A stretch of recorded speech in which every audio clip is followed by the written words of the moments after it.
দার্জিলিং, জলপাইগুড়ি ও আলিপুরদুয়ারে ভারী বৃষ্টির শঙ্কায় রেড অ্যালার্ট জারি করেছে ভারতের আবহাওয়া অধিদপ্তর। ঢলে সিলেটের বিভিন্ন নদ নদীতে বাড়ছে পানি। গোয়াইনঘাটের প্রধান দুটি সড়ক উপচে পানি প্রবাহিত হচ্ছে। এই মুহূর্তে সিলেটের গোয়াইনঘাটে আছেন সহকর্মী ইকরামুল কবির এবং বান্দরবান শহরের ঝুঁকিপূর্ণ পাহাড়ি এলাকায় আছেন এনে জাকির। সরাসরি শুরুতে যাচ্ছি ইকরামের কাছে। ইকরাম, সিলেটে তৃতীয়বারের মতো বন্যার আশঙ্কা দেখা দিয়েছে। এর কারণ হচ্ছে কি, ভারতের যে চেরাপুঞ্জি সহ মেঘালয়ের বিভিন্ন জায়গায় মুষলধারে বৃষ্টি হচ্ছে। ভারী বৃষ্টিপাতের ফলে সেই সিলেটে যে নদীগুলোর নামে সারি নদী, সারিগাং কিংবা অন্যান্য সুরমা, কুশিয়ারা সব নদীর পানি বাড়তে শুরু করেছে। আমি যেই জায়গা দাঁড়িয়ে আছি এটা হচ্ছে সারি নদী।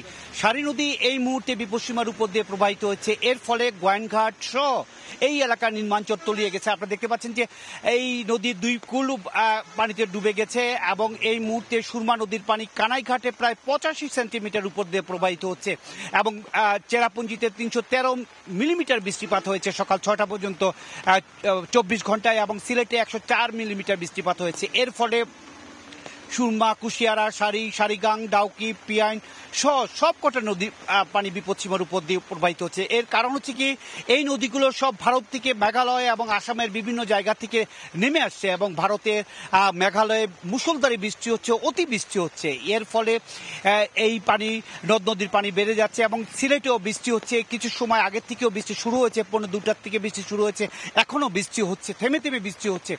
সবকিছু মিলে এই আষাঢ়ের মধ্য আষাঢ়ে এখন আবারও একটি বন্যা যদি দেখা দেয়, বন্যা আশঙ্কা দেখা দিয়েছে এবং ঝড় পানি উন্নয়ন বোর্ডের ঝড় যেই পূর্বাভাস কেন্দ্র, সেই পূর্বাভাস কেন্দ্র বলছে যে 72 ঘন্টায় এই এলাকায় মুষলধারে বৃষ্টি হবে এবং অতি বৃষ্টি, ভারী বৃষ্টি, সব বৃষ্টি কিন্তু এই এলাকা দিয়ে প্রবাহিত হবে। এর কারণে সিলেটের নদ নদীর পানি বেড়ে যাবে বিভিন্ন জায়গায়। ইতিমধ্যে আমরা দেখেছি গোয়াইনঘাট, কানাইঘাট, আমরা খবর পেয়েছি গোয়াইনঘাট এবং কানাইঘাট দুইটি উপজেলা বিভিন্ন জায়গা পানিতে তলিয়ে গেছে এবং সিলেট নগরীর আশেপাশে এলাকার পানি বাড়ছে। কারণ হচ্ছে কি, সুরমা নদীর পানি সিলেট পয়েন্টও বেশ বৃদ্ধি পেয়েছে 24 ঘন্টায় এবং 24 ঘন্টায় এই সিলেটের পানি বৃদ্ধি পাওয়ার ফলে সিলেটের যে 13টি উপজেলা এবং নগরীর বিভিন্ন জায়গায় জলাবদ্ধতা সৃষ্টি হয়েছে। গত 17 তারিখের বৃষ্টি অর্থাৎ ঈদের দিন থেকে যে মুষলধারে বৃষ্টি হয়েছে, পাহাড়ি ঢল নেমেছে, সেই সমস্ত জায়গায় আবার নতুন করে বন্যা দেখা দিবে এবং গত মাসের 27-28 তারিখ থেকে একটি বৃষ্টি হয়েছে এবং উজান থেকে পানি নেমেছে।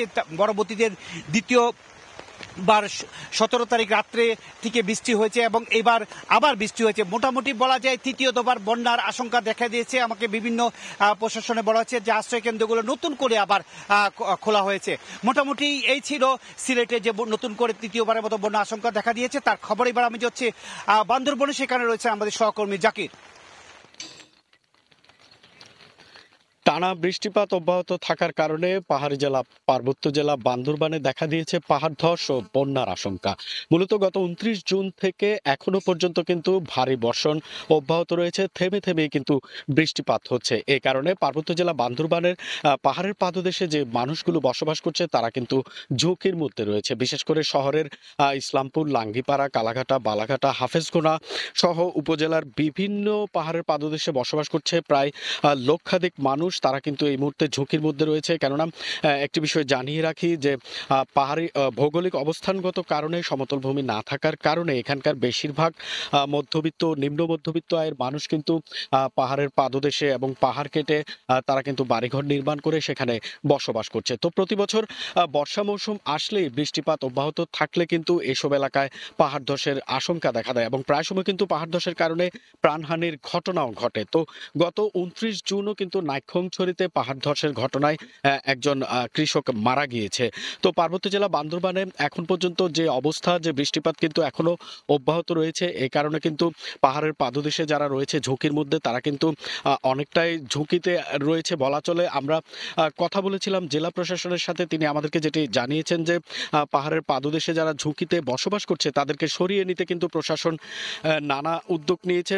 বিশেষ করে শহরে কিন্তু মাইকিং করা হচ্ছে এবং বিভিন্ন মোবাইল কোর্টের টিম কিন্তু এবং স্থানীয় জনপ্রতিনিধি যারা রয়েছে তারা কিন্তু বাড়ি বাড়ি গিয়ে পাহাড়ের পাদদেশে ঝুঁকিতে যারা বসবাস করছে তাদেরকে কিন্তু নিরাপদ আশ্রয়ে সরে যেতে বারবার বলছে। এবং প্রশাসন যেটি বলছে যে জেলার 214টি সরকারি প্রাথমিক বিদ্যালয়কে কিন্তু আশ্রয় কেন্দ্র ঘোষণা করা হয়েছে।